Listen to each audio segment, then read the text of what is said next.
Okay, good evening everyone. Sorry we're a little bit late. We'll try and get round to as many questions as possible. But if you raise your hand and we'll go to you. Could we start with John Cross, please? Hi, John.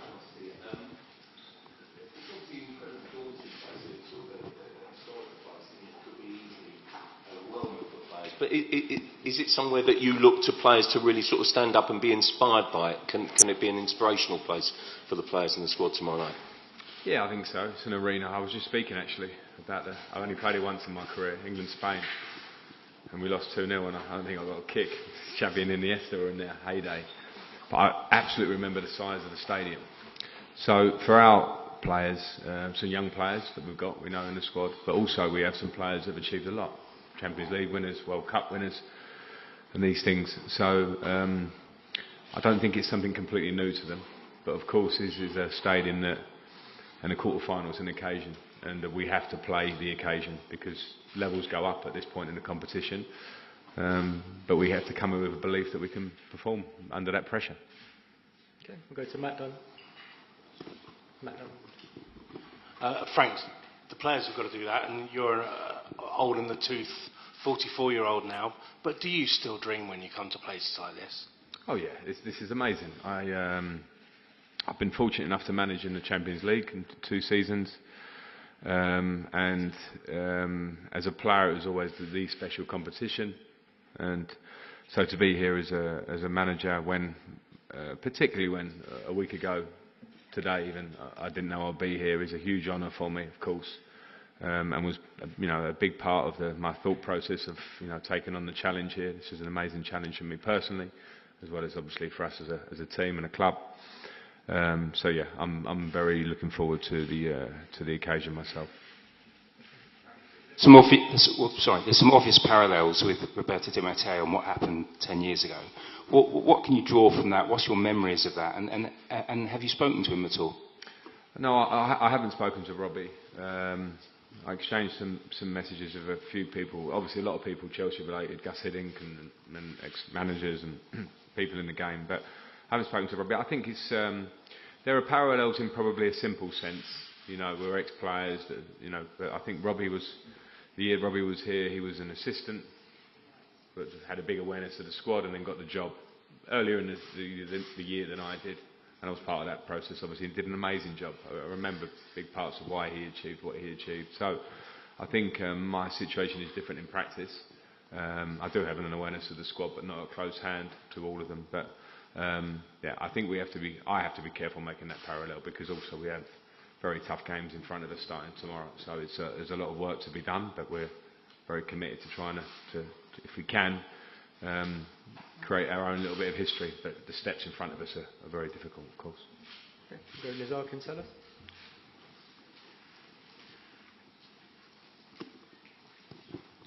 Hi Frank, this squad seems to perform better in the Champions League than the Premier League. Is there something about this competition or this group of players even that sort of plays better in Europe than they do in the league?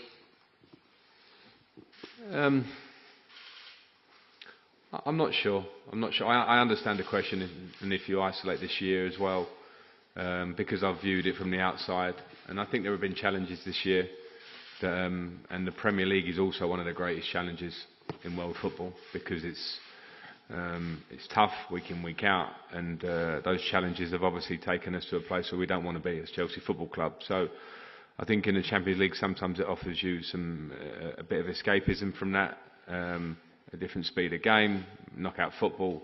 Those things can all contribute to getting a different success in the same season. I think when you get to this stage in the competition, I think you're playing teams at the level of Real Madrid, teams at the level of who will be waiting for either team in the semi-final. So I think now the comparisons are sort of pretty worthless. It's all about what's in front of you.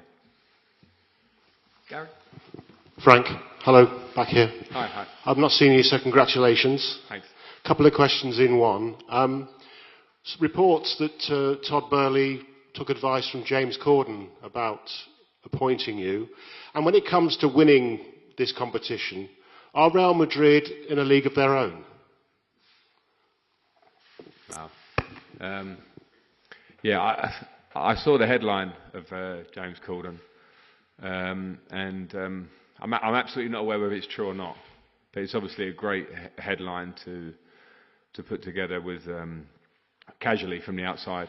So I think when I look at the success of Todd Boehly, the owners of Chelsea Football Club, I think you have to respect that success and respect the idea that they will probably make decisions based more than a conversation with one person.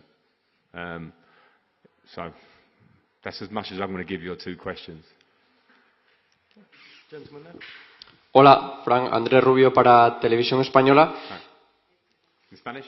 Sí, ya. Después de lo que se vivió aquí el año pasado, la remontada del Real Madrid, ¿qué le dice mañana el entrenador del Chelsea a sus jugadores antes de saltar al césped del Bernabéu? Gracias.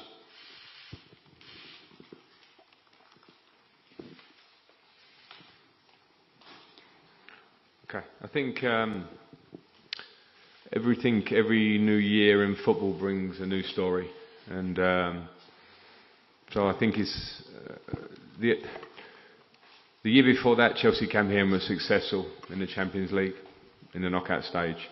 Last year, Real Madrid produced I wouldn't say a comeback, but it was an incredible game that changed in the last moments of when Chelsea looked to be strong and then Real Madrid. One thing I will say, having watched Real Madrid and having a relationship with Carlo Ancelotti, who's been incredible in his time here, that the players have to understand is that this is a special arena and a special football club, and anything can happen, and some things you can't control. So we have to control what we can control with what we have now, understand the quality of the player in the Real Madrid team. Lots of quality throughout their team. But my focus will not be on last year, it will be on what we can do now as a team. Gentleman at the front. Hello, I'm Marcelo Doval from Dosis Futbolera. Hi. What kind of game do you have to play tomorrow in order to get alive to the second game in England? I think we have to understand the strengths of the Real Madrid team, which means in terms of their qualities in possession and their individual talent, we have to be very, very disciplined with our game off the ball against Real Madrid. Understand the threats. There's some very clear threats individually in their team, ways that Real Madrid like to score and regularly score, and how they want to control the game. So we have to be defensively good against that. But I think we also have to show our own strengths in our game, and the players will be aware of how we want to approach the game. We have to have belief. We have to follow the idea, because in a high-level game, the biggest thing can sometimes be the mentality of following through with what the idea is under pressure. So we have to be, at this level, you have to be spot on with your game to take it back to Stamford Bridge next week in front of our home supporters. Hi, Frank. Sorry, I was going to say, it's very unusual for a coach to come in and the first big European game is a quarter-final, the Champions League. But in a strange way, does it feel different for you? Because you got Chelsea into the knockout stages last time, but it was sort of taken away from you. So it must feel like you've almost earned the right to be here anyway. I don't link them.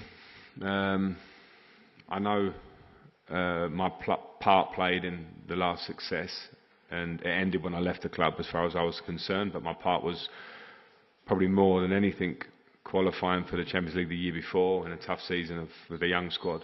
And that was, you know, we went through the group stage, but very clearly my time ended, and full credit to Thomas and the team from then on. So I don't link them. I'm just very proud to come back, you know, and manage the team at this time to try and help, because we also have the league games till the end of the season to try and work with the younger players, develop a little bit, but also importantly try and get results. So I'm just very happy, but I don't link it to the past. But I can take. I know I've managed in this competition before. I know I've managed against big teams in this competition before, so I'm not daunted at all by the fact. In fact, I'm more excited than anything that I get the opportunity. Tom? Frank, you mentioned about the aura of playing in the Bernabeu, and also earlier about the fact there are some young players in your team and squad, but also players who have made a load of achievements. But Do you have the leaders in the squad as well? Because it is a young team, isn't it? So do you have the leaders to deal with that environment, this environment, and get the team through it? Well, I think you can only become a leader in action. You know, it's no point in being called a leader until you show why and how you do it on the pitch. And I understand your question in the point that we have a lot of players who have a lot of titles, so we can't call ourselves, you know, completely young, because if I go through the squad, I can see a lot. But also in terms of natural leaders, I think modern leaders have changed in the game, in the dressing room. I don't think we can ever try and look 10 or 15 years back and try and replicate what a squad was or what leaders were. But for sure, where we have, you know, brought in some younger players over the course of this season, we have to give them a chance to develop into being the leaders that we want them to be. So, you know, Enzo's doing the media through there, and you'll speak to him, but in him I see a leader. But he's 21, 22 years of age. I think it's very difficult for us to sort of really equate him to being that, so he'll have to find his way. Games like tomorrow are a great chance to perform and show that personality that makes you a proper leader. Hi Frank, just on the team news, are Thiago, Mason and N'Golo ready to be involved tomorrow? And then also, in terms of the belief and character that you need to show, this team's character has been questioned at times this season when there have been setbacks. It seems they haven't responded that well. How do you feel that you can affect that? Well, they're all fit. The ones you mentioned are all in the squad. The three players you mentioned are good, and they're here. In terms of character, I think it's usual. It's normal in a season where a club like us falls below what the levels we want, that the character gets questioned. It's one of the first things probably to get questioned at times in defeat, more often than not. And the only thing the players can do is prove it on pitch, so people can view it and where they can see it. There's a lot of work that I and we do behind the scenes on the training pitch, around the dressing room, talking with the players. And you can only, my job is to convey to them the need to train at a level, to have a mentality at a certain level, so individually and as a group. And then the rest they have to show it. It's no good, you can talk as much as you want, but the players have to show that sort of stuff on the pitch. So I'm absolutely not questioning the fact that they have a lot of character in that group, because I've seen the dressing room and I understand football, and there is character. Nobody wants to not win a football match, for instance. But sometimes players can take a hit on confidence, and something that can be a lack of confidence can look like a lack of character, things like that. So that's my job to quite quickly, because I've only been here a short time, to find those areas, find out which players need help, or the group, how it needs help, try and give it the help it needs, and then it's up to them. Hi Frank, just one about N'Golo. He's been one of the world's best midfielders for so many years, but there's never a guarantee a 32-year-old coming off a long injury layoff can get back to that level. Do you think he can get there, and just how important will he be for you tomorrow? I think N'Golo's a special player, and I understand what you mean when you talk about consistency, and the problem, the difficulties N'Golo's had recently are injuries. But in terms of coming back and playing at a really high level, I've witnessed him do it. He did it in the Super Cup final for me against Liverpool a few years ago. He had to pass a fitness test, hadn't trained for a long time, and he was best player on the pitch for 120 minutes, pretty much. So I think he has the capacity to do that, because he's a special player. So hopefully he can do that for us, because he's that high level of player. And when we miss him as a club, we miss him because of how good he is. So it's a positive for this, that he's back for sure. Okay, we'll do two more. Gentleman in the middle, and then finish with Simon Johnson. Aquí, Frank. Diego Plaza, para el Chiringuito. Hablaba de la calidad individual de la plantilla del Real Madrid. No sé qué jugador del Real Madrid le preocupa más y si tiene algún plan especial para parar a alguno, ya sea Vinicius, Benzema, Rodrigo.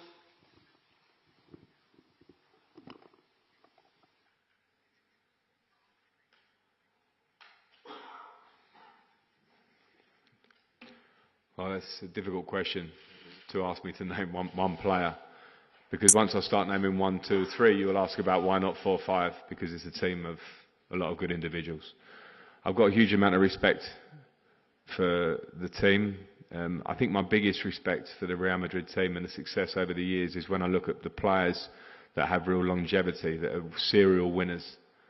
Benzema, Modric, Kroos, these players, because to appreciate what it takes at this level to win so regularly, keep motivation, affect the team around you and be the leaders of the group, which I think quite clearly they are, I think is what makes them the special players that they are. So I have huge admiration for them, and they all in a different way have these incredible qualities. And of course Vinicius Junior as well, as a young player, is some incredible qualities. So the way we have to try and work against it is be very clear to the players about those threats. And in certain areas of the pitch where we know the threats are repetitive, Vinicius Junior 1v1, these sort of things, Benzema's movement in the top area of the pitch, the players have to be aware of it and we have to deal with it. But they're very high level players.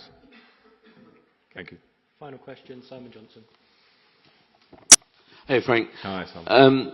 Just sort of wondering, can you play on the fact that Real Madrid are heavy favourites here, that they're the ones that are under more pressure, or are Chelsea the ones under pressure because this is the last chance you can win anything? And secondly, just touching on Tony Rudiger, obviously is a player that played under you, just sort of like what you make of him as a player and how things were with you and him when you were together. Yeah, I think to the first half of the question, I think there's pressure on both teams because of the size of both clubs. And I think when you get to this stage, whatever the reason is, there'll be pressure. Are Real Madrid favourites? Yes. And I understand why, because of the difficulties of our season and those things. I don't think that's a problem.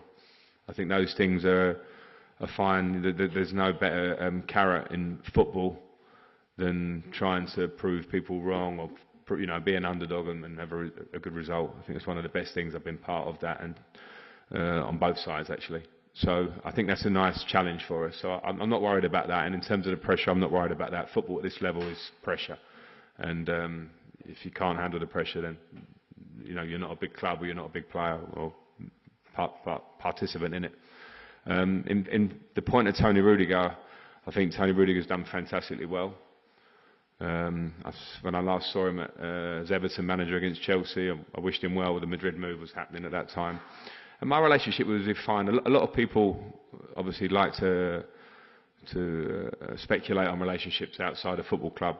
And as a manager of Chelsea, which I was and which I am again now, you have 25, 27 players. You have decisions to make every week. Antonio Rudiger played a lot for me. But obviously our story ended and the story continued.